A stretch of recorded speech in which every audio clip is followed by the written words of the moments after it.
Boa noite, sejam todos bem-vindos à Escola de Cabala Brasil. Eu sou Marcel Fernandes, professor da escola. Quero agradecer a presença de todos nesse nosso terceiro episódio da série A Morte do Bonzinho. E hoje a gente vai tentar aqui desenvolver junto com vocês a ideia, né, que é o tema desse nosso encontro hoje, que é por que os bonzinhos podem acabar com o mundo, né? É uma coisa meio esquisita, meio polêmica, mas eu espero de verdade mesmo, que faça muito sentido para vocês e que vocês reflitam bastante a respeito, principalmente a partir dessas reflexões, que a gente comece a entender um pouquinho melhor a importância, a relevância da gente estudar Kabbalah nessa época que a gente está vivendo agora, aparentemente apocalíptica, né? Depois de uma pandemia, uma guerra, parece que as coisas podem estar desconectadas, mas alguns arriscam que não. Mas isso não é bem o nosso assunto de hoje, isso é um assunto talvez para um outro momento, uma outra live.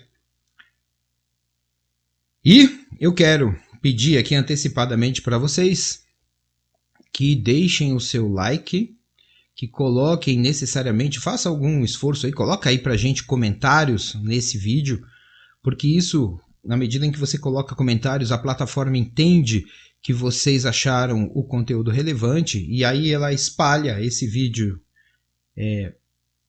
difunde ele melhor e assim mais pessoas têm acesso ao nosso conteúdo. Outra coisa que a gente sempre fala é para que você utilize aí as suas redes sociais, seu Facebook, seu Instagram, seu Telegram, seu WhatsApp, para enviar os links dos nossos vídeos ou do nosso canal para as pessoas que você sabe que estão em busca de uma espiritualidade mais profunda, mais autêntica e não apenas em busca de alguma coisa mágica para melhorar a sua vida mesquinhamente egoísta, né? Se a gente está querendo alcançar o Criador, a gente tem que pensar nele e não na gente. Essa é a grande diferença entre aquilo que a gente pode chamar aqui com todo carinho, com todo respeito, mas também com toda sinceridade, com toda verdade, de espiritualidade autêntica, de Kabbalah autêntica, ok? Mas vamos tentar conversar hoje, começar a nossa conversa hoje, com um resumo rapidinho aqui para a gente embalar, para a gente esquentar os motores sobre o que foi que a gente falou aí nos últimos episódios, né? Basicamente a gente teve o primeiro episódio onde a gente apresentou para vocês uma ideia de que será que a gente é bonzinho mesmo, né? A gente trouxe aí uma sensação, pelo menos, né? Além de algumas referências, tanto no Antigo como no Novo Testamento, que existem afirmações ali de que a gente não é tão bonzinho como a gente pensa. Existem muitas outras afirmações ali, outras até mais contundentes, tanto no Antigo como no Novo Testamento, mas a gente achou, né, que para esse trabalho, aquelas duas referências já estavam de bom tamanho. A ideia de chamar de bonzinho e não de bom é justamente para que a gente consiga diferenciar uma coisa da outra. E a nossa missão, vamos dizer assim, o nosso objetivo no primeiro episódio foi dar para nós uma noção, principalmente de proporção, do que pode ser considerado ou não bondade. Por que a gente fala noção de proporção? Porque toda a nossa avaliação ela é sempre comparativa, né? Para eu saber se uma pessoa é alta ou baixa, eu preciso de pessoas, de várias pessoas para descobrir o que seria ali uma altura, né, uma estatura mediana. E eu sei que a partir da definição daquilo que seria a estatura mediana, eu sei que quem tem menos estatura, né, que tem uma estatura menor, vai ser considerado baixo e aquele que tem uma estatura acima da média vai ser considerado alto, ok? Essa estatura mediana ela pode ser uma estatura mediana universal ou pode ser uma estatura mediana local. Então, se eu for numa região, por exemplo, não sei, né, na época, não sei se todo mundo vai lembrar dessa coisa aqui, porque eu já sou tiozão, né, mas tinha uma época que todo mundo falava do tal do Gabiru, né, que era alguma localidade no Nordeste onde por falta de alimentação adequada devido à pobreza, já tinha se constatado que as pessoas daquela região ali estavam ficando mais baixas, né? E aí saiu aí, de alguma maneira, a figura do tal do Gabiru, que era um camarada baixinho e etc e tal. Se você estiver na terra dos Gabirus, ou na terra dos pigmeus, né?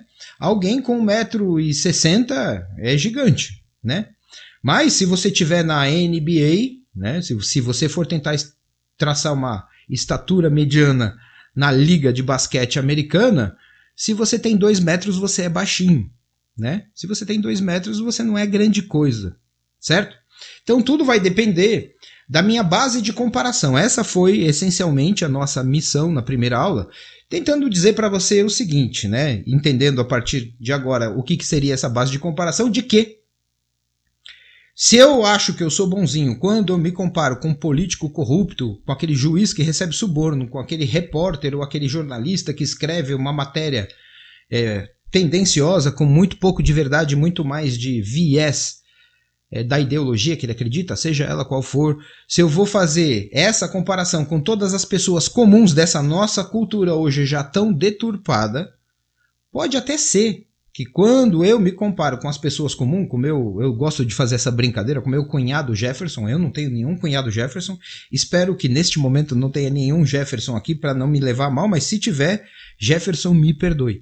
Mas quando você se compara com seu cunhado Jefferson, que é um camarada meio preguiçoso, que é um camarada não muito inteligente, que é um camarada não muito honesto, se a tua base de comparação é a pessoa comum, se a tua base de comparação é alguém ou alguma figura dessa sociedade deturpada, pode ser sim que você consiga reconhecer que você está aí bem na foto, que você tem aí qualidades que não são tão visíveis, tão presentes assim na maioria das pessoas. Mas fazer esse tipo de comparação não é o melhor dos mundos para nós, né? O momento ideal seria quando a gente sempre tentasse buscar uma base de comparação mais sólida, mais concreta, principalmente mais elevada. Mais ou menos como faz o pessoal, sei lá, que joga tênis, né? Eu conheci um professor de tênis e uma das coisas que ele disse para mim, e isso já faz alguns anos, ele falou, olha, se você quer aprender a jogar tênis, né, eu não jogo tênis, mas estava conversando com ele, ele falou, se você quer aprender a jogar tênis, a melhor coisa que você faz é sempre jogar contra alguém que é melhor do que você. Pode ser divertido quando você joga com alguém um nível um pouco abaixo de você, porque você, sem muito esforço, consegue vencer a maioria das partidas, salvo no momento em que que esse outro teu oponente dá sorte. Mas no geral, né, você vai vencer as partidas com um esforço razoavelmente pequeno. E vai te dar aquela sensação boa de vitória, aquela sensação boa de capacidade, aquela sensação boa de que você é superior, mas vai ser péssimo para o teu aprendizado e para a tua evolução no esporte. Então, se você quer aprender a jogar tênis direito, a melhor coisa que você faz é escolher um oponente melhor do que você e jogar muitas vezes com ele e perder todas as vezes. E quando você tiver melhorado, quando você estiver se esforçando ao máximo e tiver atingido um outro nível no seu desempenho e começar a perceber que a coisa está ficando mais ou menos igualada, que você está ganhando e perdendo mais ou menos na mesma quantidade, já comece a procurar um outro parceiro. Porque se continuar assim, se você continuar se esforçando, você vai se tornar melhor do que ele. E isso é a mesma coisa que dizer que ele se tornou pior do que você e aí a sua performance começa a cair. Então se você quer levar isso a sério, se você não está fazendo só por brincadeira, procura sempre alguém que é melhor que você. Então, se a gente quer entender o que é a bondade verdadeira, eu não posso me comparar com esses personagens que eu citei aqui. Eu não posso tentar tomar uma base de comparação nessa sociedade doente de pessoas comuns aonde eu vivo. Eu preciso tentar selecionar as pessoas que eu sei que têm uma qualidade melhor do que a minha para pelo menos, eu começar a me enxergar já não tão prepotente e arrogante assim. Para eu começar a me dimensionar melhor. Agora, tem uma coisa aqui, né? Se você começar a estudar Kabbalah, você vai adentrar num outro universo de valores e de qualidades, digamos assim, que aí vai ser inevitável, porque quando a gente começa a falar de alguma coisa mais sublime, mais elevada, quando a gente fala da espiritualidade, quando a gente fala das dimensões superiores a essa que a gente existe, lembrando que esse ponto onde a gente está, se a gente fosse fazer um mapa, é o ponto mais distante do Criador, e à medida em que você vai abrindo essas dimensões superiores através do estudo da prática da Kabbalah, você vai se aproximando dele cada vez mais e é óbvio, né, que à medida em que você, é fácil da gente deduzir, que à medida em que você se aproxima dele, as qualidades vão aumentando, né? O nível da coisa vai aumentando e, portanto, quando você começa a receber logo as primeiras instruções, você já começa a medir a sua qualidade com uma régua diferente, né? Com uma medida diferente. Então ali vai ser inevitável que você chegue a conclusões como as duas que a gente citou na primeira aula, que estão descritas na Bíblia, lá em Gênesis 8, 20 ou 21, conforme a tradução, onde diz que a inclinação do homem é má desde a infância, ou como em Lucas 18, 19, onde foi perguntado a Jesus: bom mestre, o que faço eu para herdar a vida eterna? Ele virou para a pessoa que fez a pergunta e falou: que bom, só Deus é bom. Então, imagina, né, o nível e tenta entender isso, vai ser muito importante. Que se você quiser uma coisa fácil, Kabbalah não é para você. Se você quiser uma coisa confortável, se você quiser alguma coisa que passe a mão na sua cabeça, se você quiser algo que fique o tempo todo te elogiando, dizendo que você pode, dizendo que você é incrível, que você é empoderada, que você tem Deus dentro de você, que a sua luz brilha, que você pode tudo, que você vai além das estrelas com a sua própria capacidade, etc, etc, não é isso que você vai encontrar no curso de Kabbalah. Porque isso serve muito mais para exaltar o teu ego do que para fazer com que você se desenvolva verdadeiramente e vença, digamos assim. Não é o melhor termo, mas vamos usar assim hoje, para que você vença definitivamente o seu ego. Não dá para você vencer o ego se você está acreditando que você é divino, que você é um Deus em miniatura, que você é um co-criador da realidade, que você tem poderes que estão em desenvolvimento, que você pode emanar coisas para o universo e receber coisas do universo e assim por diante. Você vai ficar se superdimensionando, não vai entender nada, não vai entender quem você é, não vai entender o contexto que você está inserido, vai relaxar como se fosse alguém jogando tênis com uma criança de 5 anos de idade e vai achar que você é o bonzão, que você é a boazona, que você está na última encarnação e que falta só um pouquinho para você ir para a terra dos Budas, vamos dizer assim, né? Agora, quando você entende verdadeiramente a urgência do que está acontecendo nesse mundo agora, quando você entende verdadeiramente quem você é, aonde você poderia chegar e aonde você está agora e o quanto que falta, qual é o delta, a diferença entre o que você é e aquilo que Deus projetou para a sua existência, aí você vai perceber o quanto que é urgente que você comece o mais rápido possível e se envolva o mais intensamente possível nesse processo interno de mergulho na sua própria escuridão para cada vez descobrir mais ainda, grau por grau, a intensidade dessa ignorância e maldade que existe dentro de você, para que assim, após o diagnóstico feito, você tenha a possibilidade de caminhar verdadeiramente na direção, digamos assim, da sua cura. Vamos usar esse termo aqui hoje. Ok? Então esse foi mais ou menos o objetivo da primeira aula. E na segunda aula a gente começou a falar sobre os delírios do bonzinho, né? Sobre aquele episódio do juiz que manda soltar as algemas mesmo com o aviso do meirinho de que o indivíduo era tremendamente perigoso. E sobre uma série de outros eventos que a gente citou na aula passada, que são os delírios naturais, né? A gente tem que, infelizmente, admitir isso. São os delírios naturais da nossa época, delírios de substituir o milagre da Páscoa, tanto judaica quanto cristã, por coelhinhos com ovos de chocolate, mas que a gente acha fofo. E como a gente acha fofo, hoje a gente vai explicar um pouquinho melhor a respeito disso e entender por que esse achar fofo pode ser um dos elementos que vai ajudar a acabar com o mundo, né? Mas eu acho que já dá pra gente começar a ter aqui alguma dedução. Mas quando você começa a achar o Papai Noel fofo, quando você começa a achar o coelhinho da Páscoa fofo, você não se deu conta de que a gente está fazendo um malefício terrível para as crianças. Pode parecer um negócio meio caretão demais aqui, mas para pensar de maneira sincera. Você está ensinando a criança, você está viciando a criança, porque todo ano isso se repete. Todo ano o foco da criança em abril é no chocolate, em dezembro é no Papai Noel, e você está focando o tempo todo o desenvolvimento daquela criança, criando todas as sinapses que vão cada vez mais ficarem potentes dentro do sistema neuroemocional dela, vamos chamar assim, fazendo com que ela cada vez mais esteja envolvida em ganhar presentes, em cobiçar coisas, em vez de entender qual é o valor verdadeiro, o verdadeiro significado dessa vida, o verdadeiro significado do amor ao próximo, o verdadeiro significado da busca espiritual, porque ela é criança. Então deixa ela, né, curtir a brincadeira da Páscoa, deixa ela curtir o Papai Noel, deixa ela acreditar que Natal é a época do Papai Noel, deixa ela acreditar que a Páscoa é a época do coelhinho, deixa ela acreditar que o feriado que tem no Brasil em 12 de outubro é por conta do Dia das Crianças, né? É sempre tudo muito doce, é sempre tudo muito alegre, é sempre tudo muito feliz. E é dessa maneira que o estelionatário universal está levando todo mundo para o buraco.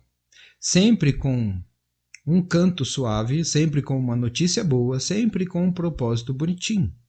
Então, quando a gente tem aí o nosso ego muito aflorado, quando a gente não tem essa capacidade de entrar dentro da gente e identificar a nossa maldade, a gente também fica meio bobão, meio inocente, igual uma criança que a gente não vê maldade do lado de fora. A gente simplesmente olha e vê a criança feliz com o coelhinho da Páscoa, com os ovos de chocolate e acha que não tem nada de mal nisso. Entende? A gente vê a criança feliz ali olhando na janela para ver se vê o Papai Noel chegando com as renas. A gente vê a criança às vezes até um pouco assustada quando está diante de alguém no final do ano vestido ali de vermelho com a roupa do Papai Noel, com aquela barba. Tem criança até que tem um pouco medo, mas tem um fascínio muito grande misturado com medo, e a gente fica ali curtindo isso com os nossos filhos. É óbvio, é doce sim, é divertido sim, é agradável sim, mas veja, cocaína também é agradável. Se não fosse agradável, não viciava ninguém, né? As pessoas acabam se viciando em qualquer tipo de droga exatamente porque dá a elas algum tipo de sensação positiva, embora traga todo o pacote de desgraças escondido por trás dessa sensação positiva. Todo estelionatário, não precisa ser o estelionato espiritual profundo que eu estou falando aqui com vocês agora, também funciona dessa maneira, né? Quando alguém é vítima de algum tipo de estelionato, normalmente a pessoa entra em contato com um meliante, vamos dizer assim, que vai contar para você uma história bonita ou uma história triste, que vai apelar ao fato de você ser bonzinho e querer ajudar a pessoa, ou vai apelar à sua cobiça, dizendo que existe uma grande oportunidade aqui para você ganhar um dinheiro, para você se tornar famoso, para isso ou para aquilo, para alguma coisa que vai mexer muito com a tua vaidade, mas que você precisa investir isso ou fazer aquilo, que você precisa se esforçar nessa ou naquela direção. E depois que você descobre, o camarada foi embora com seu dinheiro, né? E a gente fica lá chorando e dizendo que a coisa aconteceu de forma errada, né? Então, eu lembro muito de uma história que meu avô contava, né? Meu avô contava uma história que eu acho que na década de 60 ou na década de 50, antes de eu nascer, diz que tinha uma história lá que era o golpe do bilhete premiado. Não sei se todo mundo já ouviu falar aqui, mas em resumo era mais ou menos assim. Diz que aparecia um camarada na rua enquanto você estava andando ali no centro da cidade, né, num lugar meio movimentado, com uma carinha assim, meio de alguém que veio do interior, vestindo meio uma roupa de caipira, com um sotaque puxando muito R. Estou falando aqui pro pessoal de São Paulo, tá? Então o camarada tinha um sotaque que era facilmente identificado de alguém que não era da capital. E aí ele vinha com uma história dizendo que ele estava com problema, que ele era analfabeto, que ele era ignorante, que ele tinha lá ido até a lotérica, que ele estava lá com um bilhete de lotérica na mão, acho que não sei se loteria federal, o que era, jogo do bicho, qualquer coisa do tipo assim. E aí ele dizia que ele tinha acertado, né, que aquilo ali tinha o grande prêmio. Ele não sabia direito nem quanto era o grande prêmio, porque afinal de contas ele tinha vindo do interior, era alguém muito ignorante.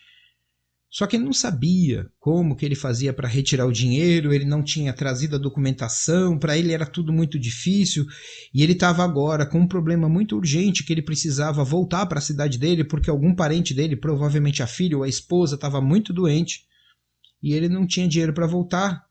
Então, para ele, a família era uma coisa mais importante de tudo, então ele estava pedindo para vocês que se você desse algum dinheiro para ele, se você desse, sei lá, 500, R$1.000, qualquer coisa assim, que fosse o suficiente para ele voltar, para ele se manter, para ele cuidar da família dele ali, ele abria mão porque ele não era uma pessoa vaidosa, ele não era alguém ganancioso, ele abria mão do bilhete premiado, então ele queria trocar com você. E aí a pessoa, de repente, tinha, sei lá, algum valor, sacava algum dinheiro no banco e dava lá para o indivíduo em troca do tal do bilhete premiado, e quando a pessoa ia trocar o bilhete por dinheiro, descobria que era um estelionato. Aí a pessoa, óbvio, ficava brava, ficava frustrada, se sentia idiota e ficava provavelmente com ódio do camarada que aplicou esse golpe. E o meu avô, sem estudar Cabalá, na época dizia o seguinte: eu não tenho dó desse tipo de gente. Porque o camarada que aceitou sacar um dinheiro no banco para trocar pelo bilhete premiado, por mais tosca que seja a inteligência dele, ele percebeu ali uma grande vantagem, percebeu que podia tirar vantagem do caipira, percebeu que podia tirar vantagem daquela pessoa simples e imediatamente viu ali a oportunidade de dar um golpe. E, como tentou dar o golpe, acabou recebendo o golpe. Então, é o mínimo que essa pessoa recebe de uma maneira justa, é realmente perder dinheiro para largar a mão de ser mau caráter. Mas o tempo passa, o tempo voa, né? E as coisas acontecem. Comigo aconteceu uma coisa assim uma vez.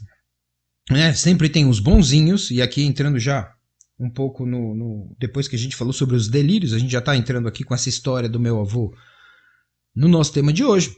Mas pensa aqui comigo. Teve uma vez, isso é uma história que aconteceu comigo mesmo, é verídico, tá? Sabe, é uma coisa que eventualmente acontece com a gente. Sabe quando você está com seu carro numa determinada região e aí começa aquele temporal, uma chuva muito forte,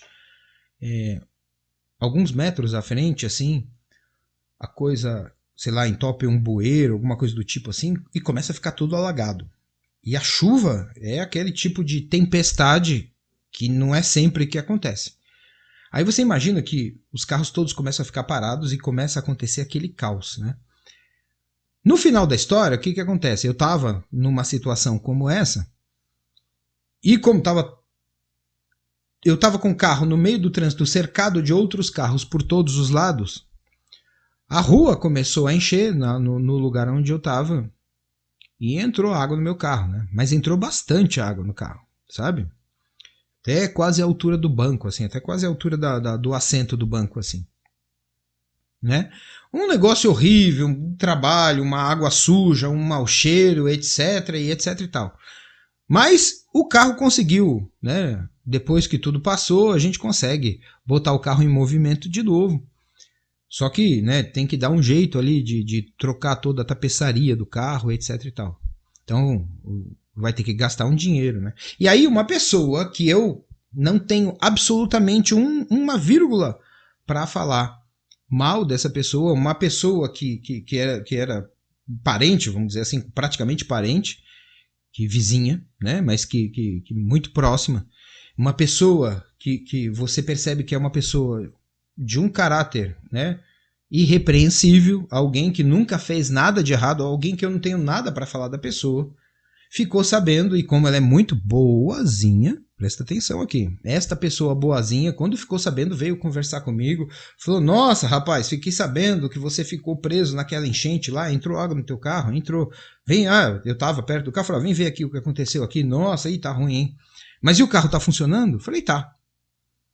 Não sei o que aconteceu aqui, a buzina não funciona, porque eu acho que entrou água naquela corneta da buzina, e aí a buzina não estava funcionando direito. Mas alguém me disse que era só esperar, que com o tempo a água que está dentro da buzina seca e ela volta a funcionar normalmente. Porque quando a gente tocava, saía lá um barulhinho, um negócio assim, né? Muito baixinho, mas você percebia que o mecanismo estava funcionando, né?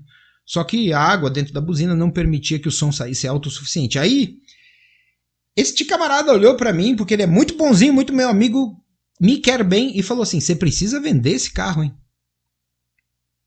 Aí eu olhei para ele e falei: ué, por que eu preciso vender o carro? Rapaz, você não sabe, entrou água aí, ó, pode ter entrado água no motor, pode ser que você troque aí o estofado do carro, aí toda essa parte de tapeçaria, mas pode ser que com o tempo alguma coisa, outra aí comece a cheirar mal, teu carro vai começar a ficar fedido, pode ser que alguma coisa estrague. Então, cara, aproveita que o carro tá em movimento e vende rapidinho esse carro. É um bom conselho, né? Um conselho de alguém que gosta de mim e que quer que eu não passe por uma situação de prejuízo financeiro, porque o carro vai estragar mais do que de repente eu estava conseguindo perceber naquele momento. Então a pessoa, tentando me preservar de alguma maneira, me aconselhou dessa maneira tão boa e positiva, dizendo: ó, vende esse troço aí. Entende?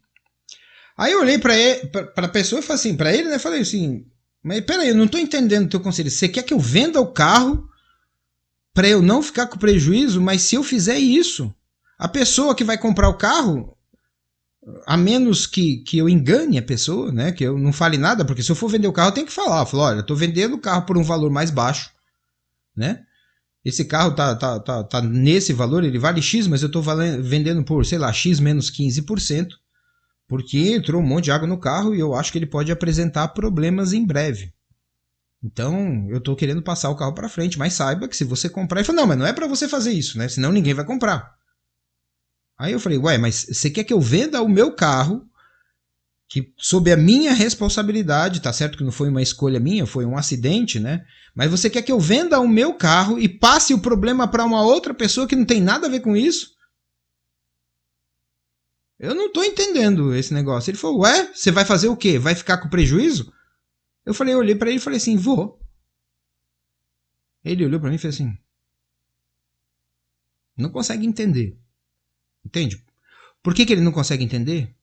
Porque ele é bonzinho. Ele é bonzinho. Ele quer me dar um bom conselho. Ele quer que eu siga o conselho dele para que eu não arque com o prejuízo mais ali na frente. Ele quer me ajudar. Ele é um bonzinho. Entende? Uma vez, quando eu era jovenzinho, estava começando a estudar Kabbalah, mas ainda não estudava Kabbalah autêntica, né? Comecei a ler alguma coisa, participar dessa ou daquela organização. E uma vez eu tinha deixado meu carro num lugar, tinha lá, sei lá, uns 20 anos de idade, alguma coisa assim. E aí tava com um colega que estudava comigo, e aí eu fui no ponto errado, no local errado onde eu tinha deixado o carro. Falei: meu carro, não tá aqui hoje. Eu sempre deixo aqui, mas hoje tava ocupado aqui, eu tive que deixar num outro lugar aqui perto, vamos lá. Falei: levei um susto, me deu aquela sensação quando eu cheguei, porque eu tava muito distraído, parecia que tinham roubado o carro. Mas aí, né, também tudo bem, se tivesse roubado o carro, sem problema, porque eu tenho seguro. Eu sempre tive bons amigos junto comigo, sabe? E aí, este cara, que era mais velho do que eu, olhou pra mim e falou assim: e daí que teu carro tem seguro? Eu falei: não, que se alguém tivesse roubado. Né, na hora eu levei um susto, porque eu sempre paro o carro aqui, então quando eu vi que o carro não tava, me deu aquela sensação de que tinham roubado o carro, mas logo em seguida eu lembrei que o carro não tava aqui, e mesmo que tivesse sido roubado, eu não vou ficar com prejuízo porque o carro tá assegurado. E aí o camarada que falou assim: então quer dizer que porque o carro tá no seguro, o seguro pode pagar? Eu olhei pra cara dele e falei: ué, mas não é pra isso que o seguro serve? Ele falou assim: então quer dizer que no seu aí, dentro de você, veja que era alguém mais avançado que eu, né? Ele falou: então quer dizer que dentro de você, já que a companhia de seguro tem muito dinheiro, podem roubar o seu carro que eles vão pagar, né? É assim que você pensa. Aí eu fiquei olhando pra ele, mais ou menos como essa outra pessoa que pediu pra eu vender o carro na época da inundação olhou pra mim. Eu fiquei olhando pra ele e falando: não tava entendendo direito. Ele falou: pensa o seguinte, se um dia entrar um bandido na sua casa e roubar suas coisas, ele provavelmente pensa do mesmo jeito. Ele pensa que se ele entrar na sua casa, se ele assaltar você, você tem dinheiro. Se ele quiser levar o seu carro, você tem seguro. Se ele levar as coisas, seu computador, as suas coisas, você provavelmente compra outro porque você é rico. É assim que o bandido pensa. Então ele pode roubar você também, né? Entende? É mais ou menos essa a jornada que a gente tem que fazer um pouquinho pra gente parar de ser bonzinho. Entende? Este camarada que me tratou dessa maneira, ele foi muito mais rude comigo quando ele me falou sobre essa história da companhia do seguro e de eu ser assaltado por alguém que achava que eu tinha possibilidade de recuperar tudo rápido. Ele não foi muito gentil comigo, entende? Ele pegou pesado. Ele foi severo, em certo grau, comigo.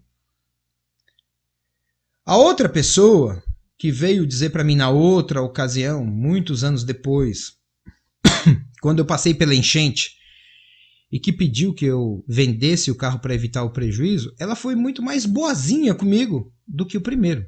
O primeiro foi rude, foi severo, apontou um defeito em mim, mostrou a minha falha de caráter, olhou no meu olho com um semblante cerrado, desapontado comigo, falou com a voz rígida, dura, de maneira muito direta e sem nenhuma gentileza.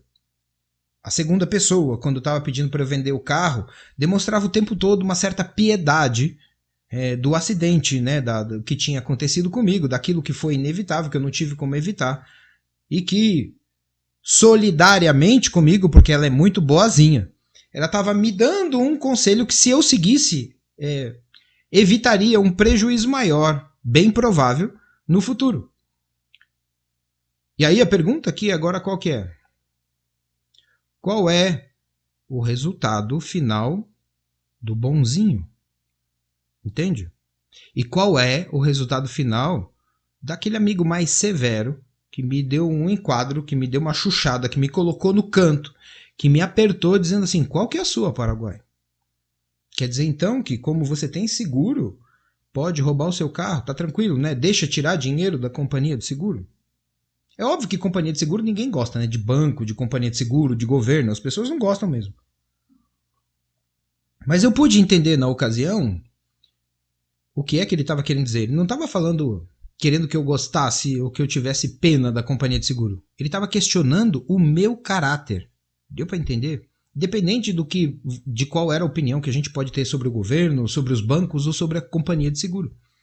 A questão é, quem é você? Entende? Foi muito mais desagradável ouvir esse amigo que me falou sobre a companhia de seguro e sobre a maneira como eu pensava a respeito do meu carro ser roubado. E foi muito mais ameno, muito mais amigável ouvir o outro bonzinho que falou assim, vende esse carro, passa esse carro para frente rápido. Entende? Então aqui a gente já começa a entender o que acontece com você quando você toma um prejuízo. Provavelmente, imagina quem comprasse meu carro se eu tivesse seguido o conselho do meu segundo amigo. Imagina que eu começasse a pensar, falar, é mesmo, né? Vou tomar um prejuízo grandão aqui, vai dar um trabalho, talvez o carro fique cheirando mal, talvez comece a apresentar um monte de falha aí. Sabe o que eu vou fazer? Vou botar ele à venda rapidão. Imagina que eu consiga vender o carro e imagina o resultado final do conselho do meu amigo bonzinho. Provavelmente é me evitar aí algum prejuízo, que era o objetivo dele. Mas veja, como é que a bondade começa a produzir maldade. Se eu tivesse seguido esse conselho, se eu tivesse me livrado de um provável prejuízo no futuro por ter tido meu carro inundado, o que é que ia acontecer com quem comprou o meu carro? Essa pessoa que comprou o meu carro, que fez negócio comigo e que agora vai ter que arcar com um prejuízo que não tem absolutamente nada a ver com ela, vai ter que amargar duras penas por conta da bondade do meu amigo. Foi a bondade do meu amigo que fez isso. Entende? Pensa aqui uma coisa, que uma vez isso é uma coisa que a gente falou numa aula já meio avançada aí do nosso curso, mas pensa aqui o seguinte, uma vez a gente pediu um sushi aqui em casa. Entende? Minha esposa pediu um sushi, ela gosta muito de sushi, né? Eu tenho uma impressão que mulher gosta mais de comida japonesa do que homem, no geral, né? Não é uma regra sem exceção, mas eu tenho uma impressão que sim. E aí ela pediu um sushi. A gente costumava pedir ou ir até um determinado lugar para comer sushi, que a gente já conhecia.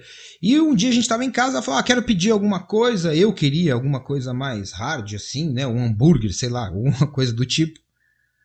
Na hipótese mais amena, uma pizza com bacon, né? Mas a minha esposa queria lá um negócio mais light, queria um sushi, tem um paladar mais refinado, menos bruto que o meu. E aí ela falou, não, vamos pedir aqui, achei aqui um lugar aqui, tem um lugar aqui que tem um sushi. E aí ela pediu, e quando o sushi chegou em casa, ele não custava tão caro quanto o outro sushi que a gente estava acostumado a comer. Era a primeira vez que a gente estava pedindo o sushi em casa e naquele lugar. E quando o sushi chegou, era ruim. Entende? Não era bom. Era de uma qualidade ruim. E aí a experiência não foi tão boa. Mas a gente tinha que colocar ali, né? Era pedido que você avaliasse a qualidade do produto que você recebeu. Aquelas coisas do Google lá, de colocar estrelinha, etc e tal. Aliás, quem quiser aí, depois quiser ajudar a gente, quem já é aluno, por favor, né? Coloca lá as suas impressões, né? Veja, o que aconteceu? Quando a gente foi colocar lá as estrelinhas no Google, bateu uma sensação assim. A gente começou a pensar sobre o que é que podia ter acontecido com aquele sushi, ok? Então pensa aqui o seguinte. Quando a gente foi lá botar nota, a gente começou a pensar o seguinte. Bom, olha só o endereço, né, o local aonde fica, de onde veio essa entrega. Era num lugar menos elegante, vamos dizer assim. Num lugar onde a gente sabia que era um pouquinho mais afastado. Onde o aluguel, provavelmente do restaurante do camarada lá, ele pagava um aluguel mais baixo. Era um espaço menor. Aí se você entra ali no Google e vai colocar lá no Street View, você vai ver a foto do lugar. Era um lugar bem mais simples do que o lugar onde a gente comia. E aí vem aquela sensação do bonzinho, né? Vamos fazer o seguinte, vamos dar uma nota alta para esse camarada, principalmente porque tava na época do começo da pandemia, quando começou aquele fecha e abre, né? Quando começou a fechar tudo, aliás. Essa coisa que não adiantou nada, mas enfim. Ela olhou lá e a gente começou a pensar, falou, puxa vida, imagina esse camarada que já tem uma dificuldade maior, porque o negócio dele é menor, porque ele está num lugar mais afastado, provavelmente para poder pagar um aluguel mais barato. Ele vai ter que competir com outro camarada do sushi que tem um lugar grande, famoso, que está sempre lotado, que tem muito sucesso, que tem lá um negócio de neon na entrada, tem um negócio que você passava lá, tinha uns peixes lá, umas carpas lá nadando, um jardim japonês na entrada, um negócio todo bonitão. E esse outro concorrente, digamos assim, que estava entregando provavelmente porque teve o seu negócio fechado durante muito tempo por conta da pandemia, deve estar à beira da falência, com toda essa dificuldade. Se a gente chegar lá e der uma nota baixa para o sushi, o que vai acontecer, né? Provavelmente a gente vai enterrar o camarada de vez, ele vai fechar o negócio dele. Então vamos ser bonzinho. Vamos dar uma nota alta aqui no sushi dele para ver se a gente ajuda esse camarada que deve estar enfrentando tanta dificuldade a conseguir se manter.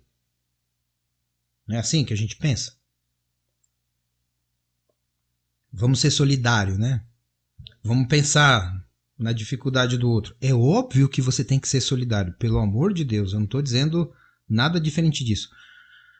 Mas vamos pensar melhor aqui quando a gente lembra do exemplo do carro na enchente e do carro que poderia ter sido roubado e dos dois amigos que eu recebi conselho.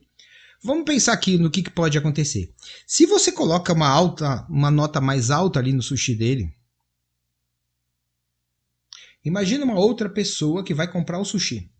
Imagina que muitas pessoas tiveram a mesma preocupação que a gente teve e começaram a dar nota alta para um sushi ruim, para um serviço ruim, por conta de uma preocupação de que aquela pessoa, aquele negócio não vá adiante, que aquela pessoa não consiga sobreviver, principalmente nesse período de pandemia onde tudo estava fechado. O que vai acontecer? Eu penso que eu estou ajudando o cara, né? Porque eu só enxergo um palmo, talvez 2 palmos diante do meu nariz. Eu vejo o comerciante que está fazendo um sushi ruim, entregando para mim um sushi de qualidade inferior, e vou dar para ele a mesma nota para o outro comerciante, que talvez seja realmente alguém com muito sucesso, porque tem uma lagoa lá com carpa, etc e tal, mas que faz um sushi incrível, mas provavelmente ele tem muito sucesso porque desde o começo ele sempre trabalhou direitinho, ele sempre trabalhou com qualidade, ele sempre investiu, sempre correu o mesmo risco que esse outro que tem um sushi ruim. E aí eu começo a desfavorecer o camarada que está fazendo um bom trabalho e a favorecer alguém que fez um trabalho meia boca. O que vai acontecer? As pessoas que vão procurar sushi, de repente, eventualmente, se tiver muita gente com dó, muita gente boazinha que deu nota alta, muita gente, quando olhar ali as notas altas de um sushi mediano para ruim, vão falar, olha que legal, as notas são todas altas e não custa tão caro assim, então vamos pedir isso aqui. Tudo bem, a gente vai até ajudar ele durante um tempo. Mas muita gente que podia comer um sushi melhor vai se sentir enganada pela nota que eu dei, ou que a minha esposa tinha dado, se a gente for bonzinho. Entende? E aí, se a gente acostuma com isso, o que a gente vai ter num futuro, se a gente começar a projetar isso, é um monte de gente de qualidade ruim, prestando um serviço ruim, se esforçando pouco, recebendo nota alta e as pessoas todas sendo enganadas quando vão olhar esse tipo de serviço na internet. E pode até ser, vamos exagerar aqui um pouquinho, que se esse camarada começar a vender muito sushi na época que está tudo fechado, aquele outro que faz um sushi fantástico e sensacional comece a perder negócio para alguém que faz um sushi meia boca. E pode ser que esse meia boca sobreviva e a gente leve à falência aquele camarada que se esforçou e se esmerou tanto em fazer um sushi irrepreensível. Então será que eu estou sendo bonzinho de verdade? Tá dando para entender como é que quando você é bonzinho você pode arruinar tudo? Entende? Pensa bem na sua vida, nas coisas todas que você passou. Pensa naquele exemplo daquela moça que a gente mostrou no vídeo de ontem, que bateu a cabeça quando foi dar um mergulho durante as férias. E como ela é muito importante, né, porque ela deve ser muito boazinha, ela percebeu que é alguém que foi salvá-la enquanto ela estava desacordada e se afogando. Isso foi para ela um ato de tremenda violência porque ela não autorizou o salvamento. E que a pessoa que a salvou, no entendimento daquela pessoa boazinha, naquele delírio, na aula do delírio, né, no episódio do delírio que foi ontem, aquela pessoa que salvou ela é uma pessoa má. Entende? Então o que deveria fazer uma pessoa boa? Bom, já que eu não posso consultar, deixa morrer.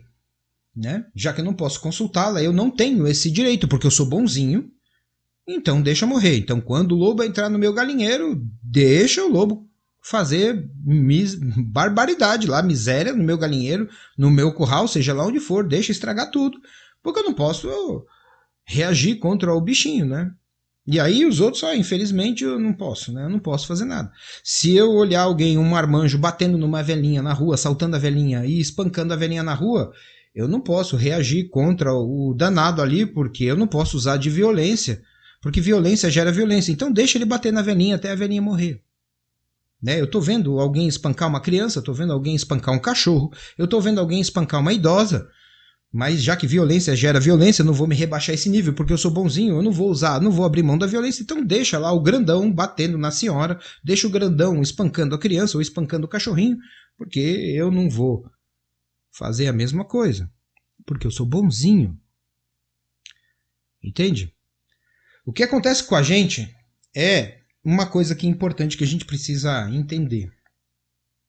Veja, com o tempo, né, principalmente com o avanço da tecnologia e com a degradação do nosso sistema de ensino, e também com a degradação do nosso entendimento espiritual e religioso, que foi fazendo com que a coisa fosse ficando cada vez mais fácil para poder ser assimilada, o que está acontecendo com a gente de modo geral, e já existem trabalhos científicos sérios a respeito disso, é que a gente está ficando cada vez mais deficiente do ponto de vista até cognitivo mesmo, até intelectual.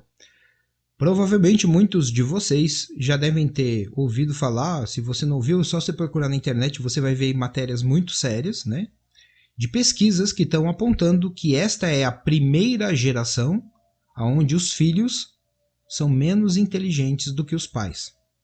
Há muito tempo, cada geração nova que vinha tinha uma capacidade intelectual superior à geração anterior. E agora, nos anos 2020, a ciência está observando, e isso já está comprovado, que essa é a primeira vez, desde que isso começou a ser medido, que a geração atual é intelectualmente inferior às gerações anteriores. Por que isso acontece? Porque, veja, se alguém começar a falar para você que você precisa disso, que você precisa daquilo, não, entende? Eu tô cansado, eu não tenho tempo. Ninguém quer fazer esforço. A gente foi desde o tempo que começou a surgir o rádio, a televisão, e agora com a internet isso piorou muito, a gente foi sendo educado para ser mentalmente preguiçoso. Então a gente vai para a escola, como a gente falou nas aulas anteriores, e aí o professor de física na escola diz para você o seguinte: olha, a água entra em ebulição ao nível do mar a 100 graus Celsius. O que é ebulição? É quando a água muda de estado. E nenhum aluno pergunta para o professor assim como é que a roupa seca no varal se não está a 100 graus Celsius. Porque se a água não está mais na roupa é porque a água entrou em ebulição, virou um gás e subiu. E aí a roupa está seca. Mas você aprendeu isso na escola e inclusive aprendeu a calcular como é que isso funciona. Não sei se todo mundo lembra das aulas de física, onde tinha aquela forma do que macete e do que mole, né? Que era o que o professor de física falava, né? Que macete, que mole, que era quantidade de calor, delta C, aquela coisa toda lá, que todo mundo deve ter trauma daquele troço, mas você tinha que calcular isso. E você aprendeu a calcular uma coisa que na prática você está vendo que não bate, que não funciona, que não é assim. Qual que é a resposta para isso? Existe sim uma resposta para isso, mas ninguém falou sobre isso para você na escola.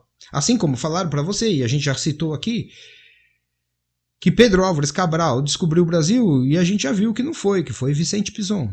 Assim como todos os professores ateus, né, gostam de contar uma história bonita de que esse negócio de religião é baboseira, de que esse negócio da Bíblia está tudo errado, de que tudo é uma paródia delirante de quem escreveu a Torá, de quem escreveu o Antigo e o Novo Testamento, que na verdade é uma história, um conto da carochinha para boi dormir, e que jamais a coisa pode ter sido feita da maneira como está lá, porque todos nós sabemos agora que o homem não foi criado do pó da terra, mas que o homem veio a surgir a partir da evolução de uma determinada espécie de macaco, de uma determinada espécie de símio. Eu vou pedir para vocês aqui que procurem depois na internet um vídeo do Ariano Suassuna, daquele camarada, daquele senhorzinho muito engraçado, muito inteligente, daquele escritor brilhante que escreveu o Alto da Compadecida, aonde ele conta o que ele acha dessa história de que o homem veio do macaco.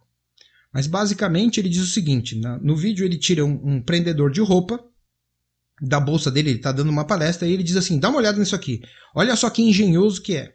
É um araminho preso numa madeirinha que quando você aperta ele abre e quando você solta ele fecha. Eu vou dizer para você, vamos parar para pensar, nem em 100 mil anos você vai ter um macaco que vai fazer uma coisa tão simples como essa. Imagina a Quinta Sinfonia de Beethoven. Então não entra na minha cabeça essa história de que só uma vez na história, de todos os milênios que a gente tem, só uma única vez, um único macaco, sozinho, e que Deus não tem nada a ver com isso, ele começou a evoluir e virou homem. Rapaz, para pensar, o que a ciência diz? Diz que existia nada e explodiu. Isso é o Big Bang. E que esse nada que explodiu, e eu não consigo entender como é que nada explode, começou a se organizar sozinho, mas não tem Deus, é simplesmente física. Isso é inteligência, isso é ciência. E aí a coisa que não tinha nada e que explodiu começou a se organizar e todo esse universo organizado foi formado a partir do nada, sem ter nada por trás que organizasse tudo isso. Pois bem, chega um determinado momento que os átomos estão ali meio doidos e falam assim, vamos fazer um negócio, vamos formar uma tal de molécula, vamos dar mão um para o outro aqui, vamos fazer umas cadeias aqui e a gente vai começar a formar uma tal de molécula. E depois as moléculas ficam muito doidas e da cabeça delas, do nada, que surgiram do nada, elas falam assim, vamos organizar tudo de uma maneira um pouquinho diferente e fazer um DNA. E aí esse DNA vira lá um ser unicelular, isso vai evoluindo, vai virando lá as criaturas aquáticas, aí surgem os anfíbios, os répteis, os pássaros, etc. De repente aparece um tal de mamífero no meio da história e no meio de tudo isso aparece um macaco doido lá e esse macaco doido fala assim, vou virar ser humano. Rapaz, para acreditar nisso, você precisa ser muito mais crente do que acreditar que alguma coisa superior veio, deu uma ordem e criou tudo que existe. Você precisa de muito mais imaginação e precisa ser muito mais infantil para acreditar nessa história da ciência do que para acreditar que existe um Deus que organizou tudo e deu uma ordem. É mais fácil, é mais lógico você acreditar que existe uma criatura sobrenatural, toda poderosa, que fez tudo isso, do que acreditar nessa explicação científica. Procura na internet que você vai ver e é óbvio que com ele é muito mais engraçado do que eu contando aqui. Mas no geral a gente não pensa nisso. No geral o que a gente faz? A gente começa a acreditar no professor e começa a ter uma tendência a virar ateu principalmente quando você é adolescente, porque você está lá recebendo toda essa carga, né, daquilo que o teu professor acha que é melhor para você. E aí você começa a admirar o professor de alguma maneira, etc e tal. E aí você começa a achar que tudo tem uma explicação científica e que essa coisa toda de espiritualidade, religião, aquilo que você sempre sentiu dentro de você, aquilo que sempre foi uma realidade para você, era só um devaneio infantil, né?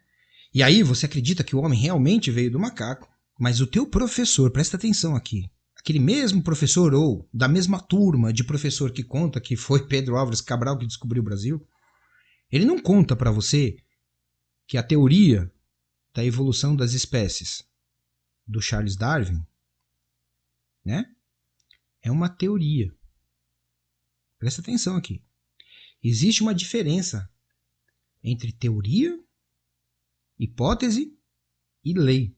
É assim que a ciência funciona. A ciência tem classificações conforme, digamos assim, o grau de comprovação de uma coisa que está sendo estudada, vamos dizer assim. Então, inicialmente, se você tem muito fundamento, você formula uma hipótese. E os cientistas, a comunidade científica que vai verificar, enquanto eles não têm uma comprovação maior, o nível daquilo que você está propondo, se você for um cientista, é o nível de hipótese. Existe uma hipótese porque tem uma certa lógica, mas não tem como comprovar isso ainda, certo? Depois aparecem alguns elementos que parecem ser evidências de que a sua hipótese está correta. São muitos elementos, são elementos importantes, elementos relevantes, que devem ser considerados, que não podem ser descartados, mas que eles não são definitivos, porque apesar desses elementos existirem, dessas evidências de que aquela hipótese possa estar correta, essas evidências serem muito fortes, existem outros elementos e outras evidências que apontam na direção oposta. E como não se sabe ainda se isso é verdadeiro ou falso, mas agora já existem alguns elementos corroborando e outros contradizendo, então a coisa salta, né? Ela é reclassificada, ela sai do nível de hipótese e entra no nível de teoria. Teoria da relatividade, teoria da evolução das espécies. Mas quando é inegável, só quando é inegável, a coisa passa para o status de lei. Lei da termodinâmica, lei da inércia, lei da gravidade e etc. Portanto, meus caros, se você tem certeza absoluta que o homem veio do macaco e você acha que isso é parte da sua mentalidade ocidental moderna e científica, saiba que você está deveras equivocado. Eu não estou dizendo que não veio do macaco. Eu estou dizendo só que você não pode ter tanta certeza assim. Você não pode simplesmente dizer que é fato científico que o homem veio do macaco, porque nem a ciência que você está dizendo, que comprova isso, aceita isso como fato científico. Porque existem sim algumas evidências e existem sim outras evidências que dizem que não. Portanto, a teoria da evolução das espécies de Charles Darwin, até hoje, até a presente data que a gente está fazendo esse vídeo aqui, não foi alçada ao título de lei da evolução das espécies. Então, ela pode sim estar errada, segundo a ciência. Então, não tenha tanta certeza assim. Considere isso como algo importante, mas não considere isso como uma verdade. Só que ninguém te ensina isso na escola. Simplesmente eles falam isso para você como se isso fosse uma verdade absoluta, igual aquela história da superpopulação do mundo de 8 bilhões, que se você colocar com todo o conforto de alguém que mora em Manhattan, caberia todo mundo no Tocantins e todo o resto do planeta vazio. Mas o mundo está muito cheio. Entende? E tudo isso acontece por conta não só do fato de ser bonzinho, mas isso vai acontecendo porque na medida em que pessoas boazinhas foram ensinando pra gente de que a gente deveria ir pelo caminho mais fácil, porque o caminho mais fácil ele é menos doloroso, ele dá menos trabalho, e como o nosso ego tem uma tendência tremenda a procurar sempre aquilo que é mais fácil, a gente sempre aceita esse tipo de conselho. De uma maneira muito natural e quase que imediatamente. Entende? Por quê? Porque é isso que é o sonho de consumo de cada um de nós, né? Tá no mundo perfeito onde você não precisa fazer nada, principalmente se você for co-criador da realidade, se você for um deus em miniatura, se você emanar coisas boas pro universo, parará, parari, pororó, porque isso tudo vai te dar aquela sensação de que você realmente é bom, incrível e poderoso e que nada pode te deter. Isso é um delírio, como a gente falou na aula passada, mas é um delírio que a gente tem uma tendência a aceitar porque faz parte do nosso mecanismo procurar aquilo que é mais fácil e a gente não entende que se eu for procurar um parceiro de tênis pior do que eu não vou melhorar, eu só vou piorar. Eu preciso procurar aquilo que é difícil. Eu preciso procurar alguma coisa que me desenvolva. Eu não posso vender o meu carro depois da inundação para poder evitar algum tipo de problema no futuro. Uma vez quando eu estava aprendendo a dirigir, antes de eu tirar a carta, meu pai estava me ensinando a dirigir. E aí a gente foi, ele foi me ensinar a fazer baliza, e a gente foi estacionar num lugar, né? Então ele falou, ó, encosta ali, né? Quando ele pediu para eu encostar o carro, tinha 2 vagas. Uma vaga enorme ali que cabia, devia caber sabe aquele caminhão cegonha, aquele caminhão que leva um monte de carro, assim, 30 metros de vaga, e tinha uma outra que cabia um fusquinha, um carro pequeno. Aí, óbvio, né? Meu pai estava me ensinando. Ele olhou, naquele momento ele quis ser bonzinho. Normalmente meu pai não era bonzinho, não. Ele é bem, bem duro. Mas naquele dia acho que ele estava sendo bonzinho, estava tendo ali uma certa piedade da dificuldade que eu estava tendo para aprender a dirigir. E ele falou: ó, encosta aqui. Ele pediu para eu encostar na vaga mais espaçosa, porque ele sabia que eu estava ainda no processo de aprendizado. Eu emparelhei o carro e comecei a manobrar o carro para colocar na vaga apertada. Ele olhou pra mim meio surpreso e falou assim: ah, que você tá? Você tá doido? Tem uma vaga ali que cabe um caminhão? Você tá aprendendo agora? Por que você vai parar nesta vaga justa aqui? Vai dar um puta de um trabalho. Aí eu olhei pra ele e respondi: falei, pensa aqui o seguinte, um dia eu vou estar sozinho. Um dia você não vai estar do meu lado. Um dia eu vou ser o único responsável por fazer a baliza e estacionar esse carro. Se nesse dia que eu estiver sozinho, eu não estiver acostumado e não souber parar numa vaga apertada como essa, eu vou ter que ficar dando volta no quarteirão e provavelmente vou perder meu compromisso, porque dificilmente eu vou encontrar uma vaga como aquela, daquele tamanho, que vai ser a única vaga que eu vou saber parar. Então, eu tenho que aproveitar a oportunidade de que você está comigo agora e aprender a fazer baliza direito, porque vai ter uma hora que você não vai estar aqui para me ensinar. Essa é uma escolha que a gente tem que fazer. Se você escolhe ir pelo caminho largo, se você evita o caminho estreito, você sabe aonde vai dar o caminho largo conforme a Bíblia e aonde vai dar o caminho estreito conforme a Bíblia. Entende? Se você escolhe um parceiro fraco para o teu jogo de tênis, se você para na vaga mais larga, se você não gosta muito de ler porque demora muito tempo, se você quer alguma coisa já meio que batida no liquidificador para não ter que mastigar, meu caro, seu futuro não te reserva muita coisa boa. Mas isso sempre dá pra gente aquela sensação de que é melhor assim. E muitas vezes a gente recebe conselho de bonzinhos para que a gente faça da maneira mais fácil. Mas eu não sei se esse conselho é verdadeiramente bom. Eu sei que é um conselho bonzinho, mas não um conselho bom. Entende? Ir pelo caminho largo provavelmente é algo que eu vou receber, um conselho que eu receberei de um bonzinho.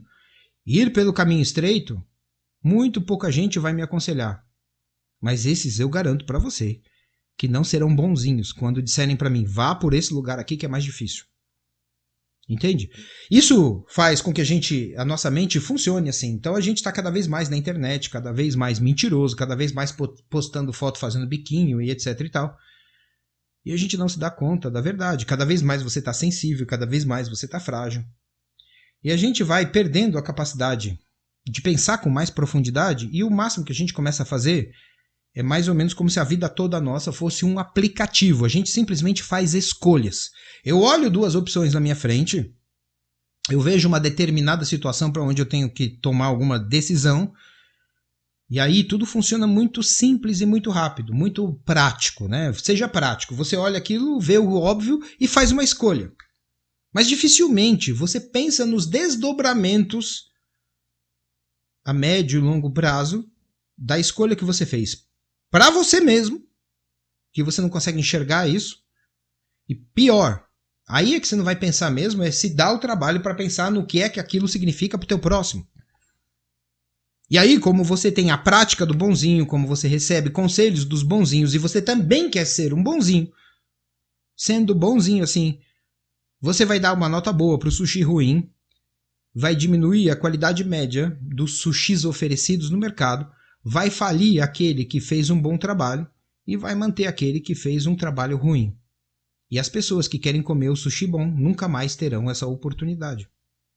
Entende? Você vai parar na vaga que é mais larga e o dia que você tiver que parar na vaga estreita, você não vai conseguir fazer isso porque você é fraco. Você vai ficar muito ofendida, muito ofendida. Se alguém falar alguma coisa que você não gosta, porque você não sabe lidar com esse tipo de situação. Você vai entender, porque afinal de contas, nessa época tem muito suicídio de adolescente. Porque afinal de contas foram criados de uma maneira tão carinhosa pelos pais bonzinhos. Alguém pediu ontem aqui para que a gente falasse sobre os pais bonzinhos. Os pais são tão bonzinhos que criaram as crianças que hoje são adolescentes de uma maneira tão terna e tão bem protegida que, sei lá, quando alguém fala mal de você na escola ou quando o seu namorado resolve largar de você para ficar com outra garota da sua idade, você simplesmente salta do 20º andar do seu prédio porque a vida não vale mais a pena, porque o teu namoradinho adolescente foi ficar com a sua amiga. Eu não tô dizendo que o namoradinho deveria ser sem vergonha, assim. Eu tô dizendo que você não deveria pular da janela por uma bobagem dessa. Você não pode chamar o gordo de gordo, mesmo ele sendo gordo, como se isso fosse proteger o gordo e não enfraquecer o gordo. Porque veja, se é errado ser gordo, se é alguma coisa deplorável, se é alguma coisa execrável, então ele tem que dar um jeito de emagrecer. Se é natural, se tá tudo bem ser gordo, então ele não tá sendo xingado, porque o que estão falando para ele é uma coisa absolutamente natural. Mas se você fala alguma coisa que o camarada é gordo, vira gordofobia. Isso ajuda o gordo? Óbvio que não. Isso torna ele cada vez mais fraco, torna um gordo que vai sempre parar na vaga mais larga, que vai sempre achar que o carro dele pode ser roubado quando ele está com o carro no seguro, vai tornar ele um gordo que vai vender o carro dele quando ele perceber que ele passou por uma enchente e, dependendo se um dia ele perder a namorada, talvez ele pule do 20º andar. Porque a vida é muito cruel com ele porque ele é gordo. Tá dando para entender isso? Vale para todos os outros casos. Entende? Toda vez que você tenta proteger alguém demais, você acaba, por conta da sua bonzinice, vamos dizer assim, pelo fato de você ser bonzinho, toda vez que você protege alguém demais, você produz alguém fraco, você enfraquece as pessoas.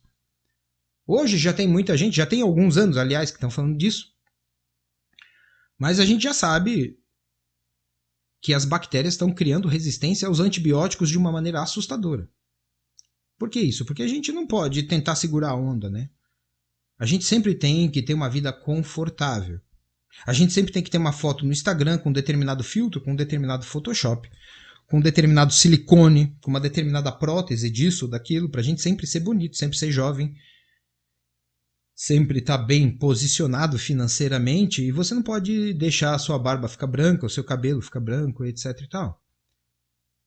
Porque a gente está vivendo num mundo cada vez mais fantasioso e onde as pessoas estão ficando cada vez mais fracas porque você tem que ser amigo do seu filho e você não pode ser o pai ou a mãe do seu filho. Então, se você está numa festa cheia de gente e o seu filho faz um determinado mimo, você discorda dele, ele chuta a sua canela, tadinho do Robertinho, né? Criança, eu tenho que entender que ele está me chutando a canela 15 vezes na festa, na frente de todo mundo, me xingando com palavrões aqui, mesmo eu sendo a mãe ou o pai dele. E além de tudo, ele usa essa botinha ortopédica com essa ponta dura. Minha canela provavelmente vai precisar de um tratamento ortopédico depois que eu sair daqui. Mas eu não posso fazer nada com meu filho porque ele é criança.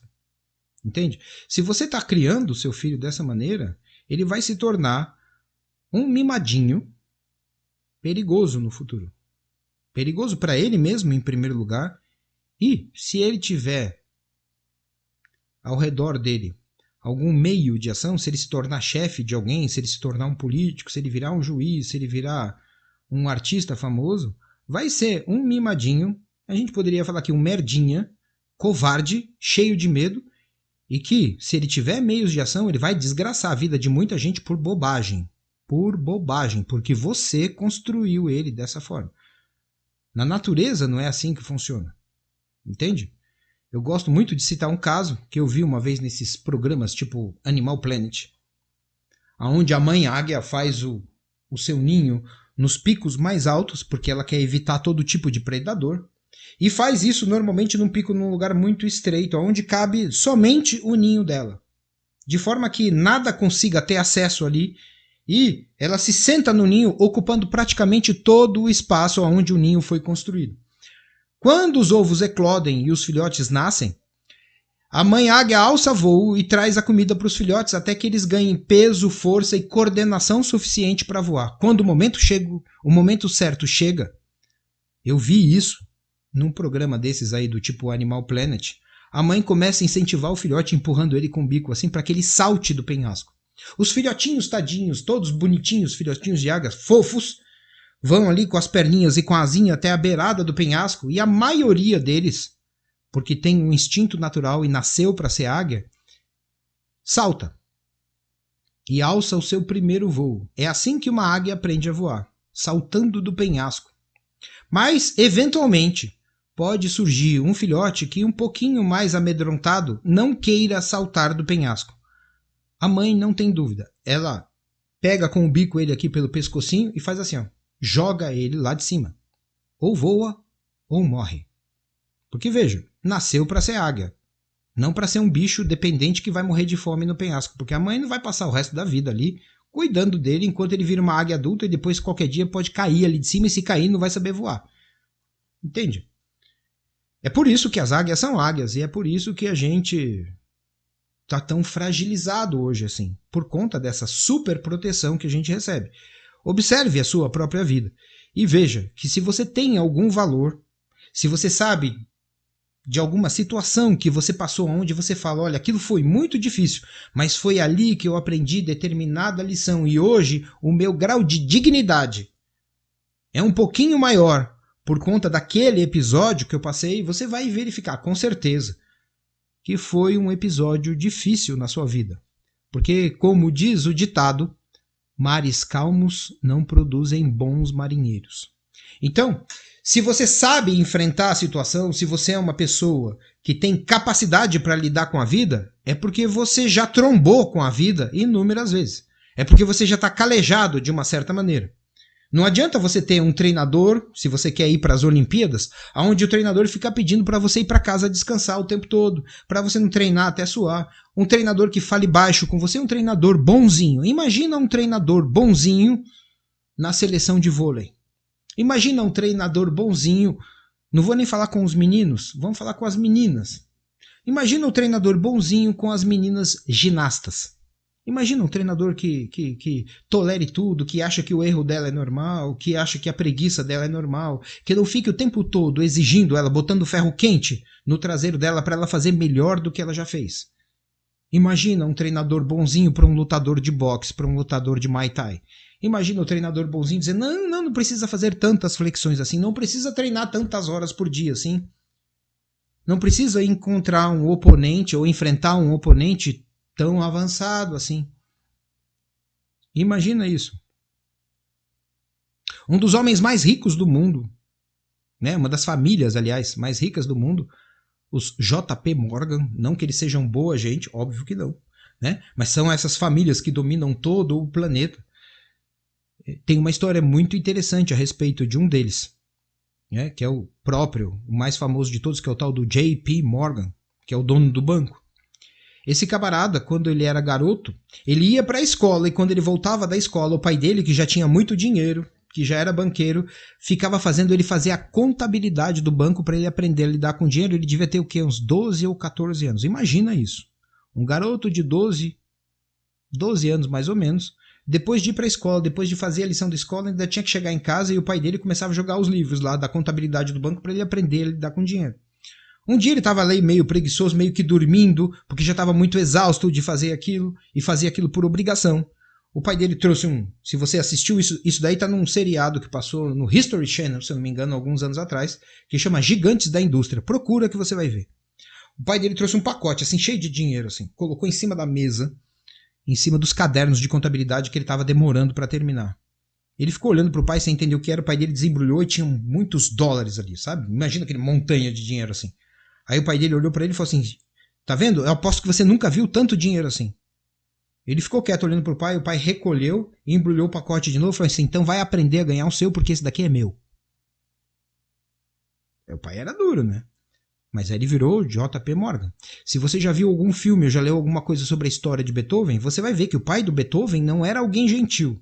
Era alguém até condenável pelo nível de exigência que ele tinha. Mas ele produziu um Beethoven. Ele não deixou o filho dele ir pelo caminho largo. Entende? Mas hoje não. Hoje a gente faz qualquer batuque, a gente assovia qualquer porcaria e vão dizer que você é um artista.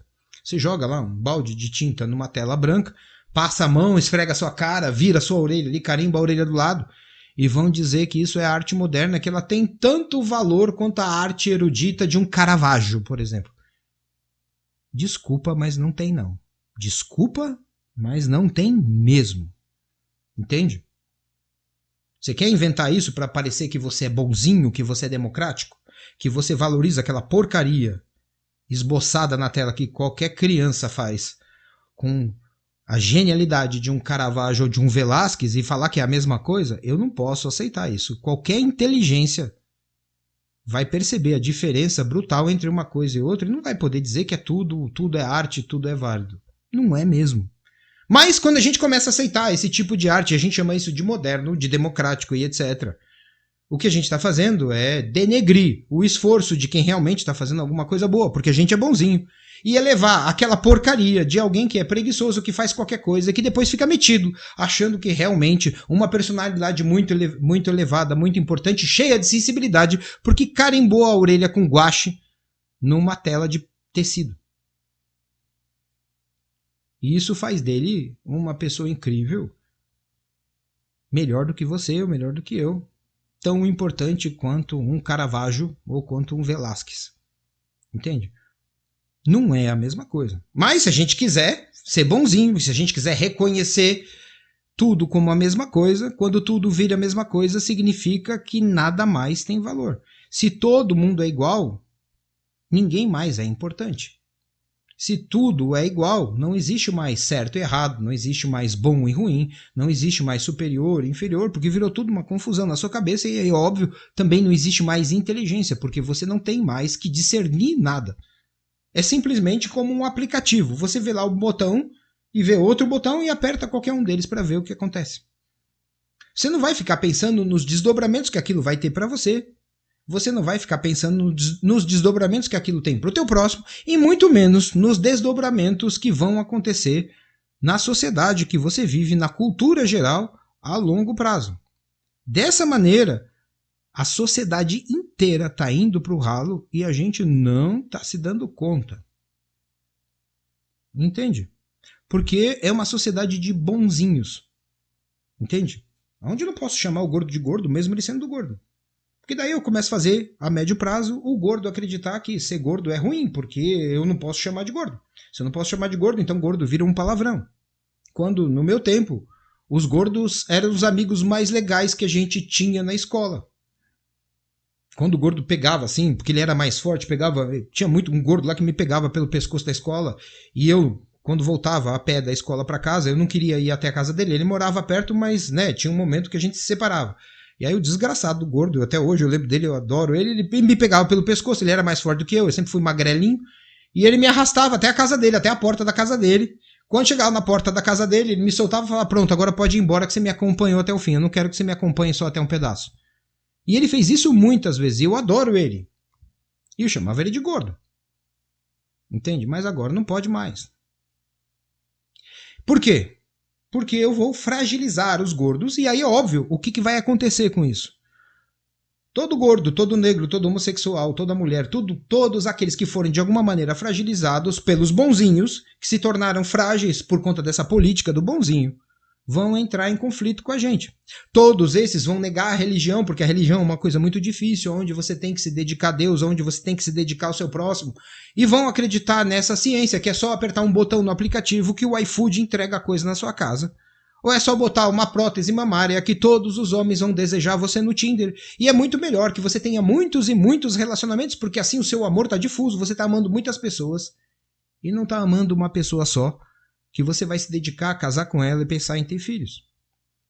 Porque é muito difícil você encarar um relacionamento monogâmico, exclusivo, onde você vai conviver com essa pessoa 24 horas por dia durante toda a sua existência e vai ter que se virar com tudo aquilo que a pessoa tem de bom, que é agradável para você, mas também com tudo aquilo que a pessoa tem de ruim e que mesmo assim você vai ter que superar tudo isso em nome do amor e do valor que aquela pessoa tem para você. É mais fácil tratar as pessoas como se fossem coisas. Hoje eu tô com o Zé, amanhã eu tô com o Pedro, amanhã eu tô com aquele ou com aquela. E é todo mundo livre, todo mundo é feliz e assim ninguém se magoa, porque eu não posso ser magoado. Eu não posso estar com alguém que está sendo temporariamente desagradável comigo, porque eu não consigo suportar esse tipo de coisa. E se eu não consigo suportar esse tipo de coisa, eu não consigo desenvolver o amor. O máximo que eu tenho é um determinado apetite por essa ou por aquela pessoa e nada mais do que isso. E quando a coisa não tá bom, eu salto daqui para lá, de lá para cá, né? Que nem dizia Dilma, daqui para lá, de lá para cá, de cá para lá, dali para cá. E eu não vou perder meu tempo tentando me esforçar para superar as minhas intolerâncias vivendo ao lado de alguém que vai estar o tempo todo interferindo na minha vida, o tempo todo fazendo coisas que eu gosto, fazendo coisas que eu não gosto, e eu tenho que superar tudo isso, porque isso é a representação maior do reconhecimento que eu posso ter da importância daquela pessoa na minha vida e me dedicar exclusivamente a ela, porque eu a amo. Porque amar é uma coisa muito difícil. Dificilmente eu vou entender o amor da mãe de Santo Agostinho, que tinha um marido, pai de Santo Agostinho, que era um bêbado, um mulherengo, um cara que fazia tudo errado. E que mesmo tendo uma mulher santa e um filho brilhante como Santo Agostinho, no final da vida, quando ele estava doente, quando ele estava no leito de morte, ele olhou para a mulher e falou assim: eu sempre fui um marido ruim para você. Eu queria me confessar, eu quero dizer a você que eu cheguei a essa conclusão, agora que eu estou aqui à beira da morte. Eu reconheço tudo que você fez por mim. E assumo para você que eu sempre fui um marido ruim para você. E a mãe de Santo Agostinho olhou para ele e falou assim: eu sempre soube disso. Aí ele, no leito de morte, olhou para ela e falou assim: ué, se você sempre soube disso, por que você ficou comigo esse tempo todo? Ela falou assim: porque num dado momento da minha vida eu escolhi amar você. E se eu escolhi amar você, eu tenho que amar você com todos os defeitos que você tem. Porque senão não é amor. Deu para entender agora da onde surgiu uma personalidade como Santo Agostinho, certo? E tenha certeza, a mãe dele era boa. A mãe dele não era boazinha. E se a gente tivesse mais coisas assim, se a gente tivesse mais amigos que apontassem o dedo na nossa cara para dizer pra gente que a gente não deve ficar tranquilo que nosso carro seja roubado quando o seguro vai pagar. Se a gente tivesse mais gente que apontasse o nosso defeito, se a gente tivesse mais vontade de parar o carro na vaga estreita, se a gente tivesse mais coragem de enfrentar toda vez que a gente é ofendido e xingado e tentar entender o quanto que eu sou sensível e me tornar alguém mais forte para poder ser alguém melhor para aquelas pessoas que eu amo, se a gente tivesse a coragem de jogar tênis sempre com alguém superior e mesmo que toda vez eu saísse de campo perdendo de lavada e tendo que ouvir as risadas de alguém que joga melhor do que eu, a gente teria seguramente uma sociedade melhor, mais construtiva, mais humana e mais segura, e não uma sociedade boazinha. Porque, afinal de contas, a sociedade boazinha é aquela sociedade da bruxa da Branca de Neve, que chega com aquela cara de velhinha piedosa e pede encarecidamente para que ela dê uma mordida na maçã. A sociedade dos bonzinhos é a sociedade do conto de Hansel e Gretel, ou João e Maria, onde as crianças que estão abandonadas na floresta com dificuldade encontram uma coisa que responde a todos os seus sonhos, uma casa feita de doces. Uma moça boazinha que diz para ele: pode comer o que você quiser. Os seus problemas terminaram, você passou com os seus pais, lá com o seu pai, com a sua madrasta, um período de dificuldade onde quase não havia comida na sua casa. Aqui você pode comer de tudo, João. Coma, engorde, João. Engorde, João, porque eu sou boazinha. E você sabe o que vai acontecer com o João, né? No final da história. Ok? Pessoal, pensa nisso. Saiba que para você ser bom, você precisa encontrar e superar a ruindade dentro de você. Você precisa ser mais forte.